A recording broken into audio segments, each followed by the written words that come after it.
और अब आपको बताते हैं कि आखिर शंकराचार्य का संदेश क्या है और क्यों उनके ऐलान से ज्ञानवापी का मुद्दा और ज्यादा गर्माता हुआ नजर आ रहा है। देखिए, शंकराचार्य का क्या है संदेश, या जिसे स्वामी अविमुक्तेश्वरानंद आदेश कह रहे हैं। ज्ञानवापी में जो मिला वो श्री विश्वेश्वर ज्योतिर्लिंग है, ये उनका कहना है। शिवलिंग की हर रोज पूजा की जाए, प्रभु के प्रकट होते ही भेंट चढ़ाने का नियम है। भारतीय संविधान के अनुसार देवता 3 वर्ष के बालक हैं। देवता को एक दिन भी बिना पूजा के नहीं रहने दे सकते। केंद्र सरकार को 1991 के कानून को खत्म करना चाहिए। ज्ञानवापी में नमाज की अनुमति तो पूजा की क्यों नहीं?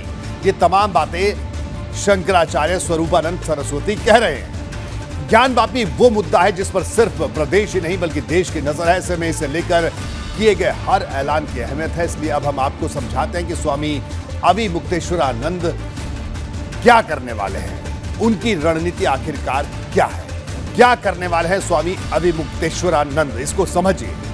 संतों के साथ शनिवार को ज्ञानवापी के बाहर जाएंगे, सीलबंद इलाके में जाने का आग्रह करेंगे, कथित शिवलिंग पर जलाभिषेक की कोशिश करेंगे क्योंकि उन्होंने ऐसी बात कही है। प्रशासन रोकेगा तो शंकराचार्य को जानकारी देंगे। शंकराचार्य जो निर्णय करेंगे उसी पर आगे बढ़ा जाएगा। ये तमाम बातें स्वामी अविमुक्तेश्वरानंद ने कही हैं। स्वरूपानंद सरस्वती दूसरे ऐसे शंकराचार्य हैं जिन्होंने ज्ञानवापी को लेकर इस तरह का आदेश दिया है। एक दिन पहले ही पुरी के शंकराचार्य स्वामी निश्चलानंद ने हिंदुओं के हक की बात कही थी। मतलब 24 घंटे के अंदर 2 शंकराचार्य सामने आ चुके हैं जिन्होंने ज्ञानवापी के विवाद को एक नई दिशा देने की कोशिश की।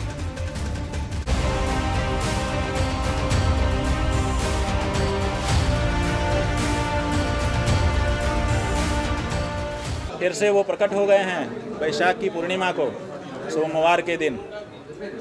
उनकी पूजा अर्चना होनी चाहिए। जब भगवान प्रकट होते हैं तो उनके सामने जो लोग हैं, जो उनको देखते हैं, उनका कर्तव्य होता है कि वो तत्काल प्रणाम करें, तत्काल उनकी स्तुति करें, तत्काल उनकी पूजा करें, तत्काल भेंट चढ़ाएं। ज्ञानवापी पर अगली सुनवाई जिला जज की अदालत में भले 4 जुलाई को हो, लेकिन जून के महीने में भी इस विवाद पर गर्मी बढ़ने वाली है।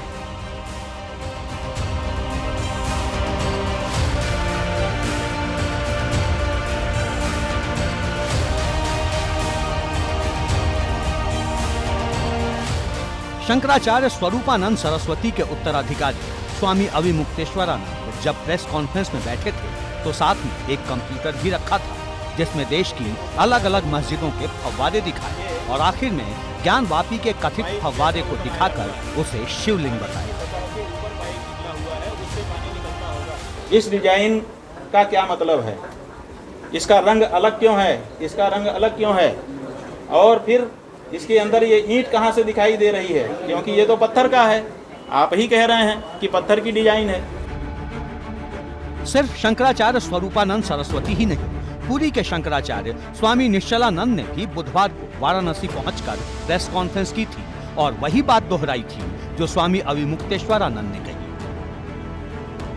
मैं अपनी बात जानता हूँ।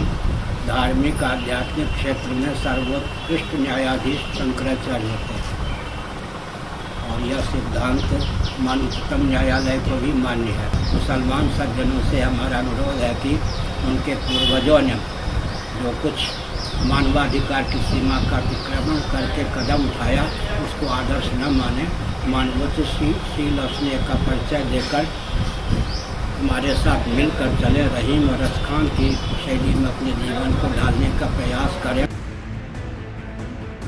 जब से सर्वे का वीडियो सामने आया है तब से हर रोज कुछ न कुछ ऐसा हो रहा है जो ज्ञानवापी के विवाद को गरमा रहा है। संत समाज बहुत जल्द काशी में धर्म संसद बुलाने वाला है। इस धर्म संसद से कोई बड़ा ऐलान भी हो सकता है। उधर सियासत भी लगातार इस मुद्दे को तूल दे रही है। सभी मुसलमान भाइयों से ये अपील करना चाहते हैं कि ये अकाट्य तथ्य हैं। देश के में सांप्रदायिक और माहौल ठीक करने के लिए देश की एकता, अखंडता, सामाजिक समता और समरसता के भाव को ठीक रखने के लिए मुसलमानों को जो है ज्ञानवापी और मथुरा जो है हिंदुओं को सौंप देनी चाहिए। ज्ञानवापी का विवाद अदालत में होते हुए भी जमीन पर जोर पकड़ रहा है और ये सब तब हुआ जब सर्वे का वीडियो कोर्ट के मना करने के बावजूद लीक किया गया। एबीपी गंगा के लिए वाराणसी से नीतीश पांडे के साथ ब्यूरो रिपोर्ट।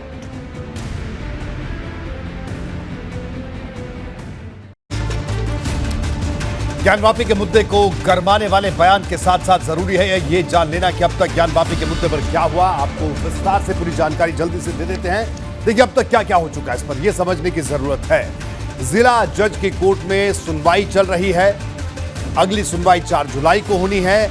मामला सुनने लायक है या नहीं, इस पर 4 जुलाई को फैसला आएगा। और 4 जुलाई को हिंदू पक्ष दलीलें पेश करेगा।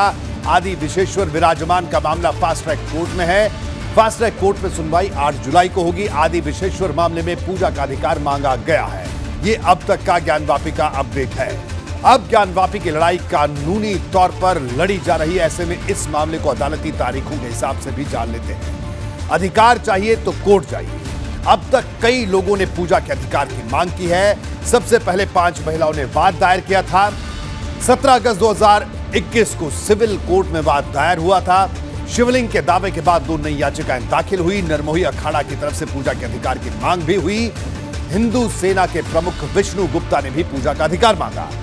विश्व हिंदू सेना के प्रमुख अरुण पाठक भी कोर्ट पहुंचे थे। विश्व हिंदू महासमिति के प्रमुख अभिषेक शर्मा ने भी याचिका लगाई। केंद्रीय ब्राह्मण महासभा की तरफ से पूजा का अधिकार मांगा गया। सभी ने खुद को बतौर पक्षकार शामिल करने की मांग की है। अधिकतर याचिकाओं पर 4 जुलाई को सुनवाई होनी है। ये अब तक का अपडेट है इस पूरे मामले में।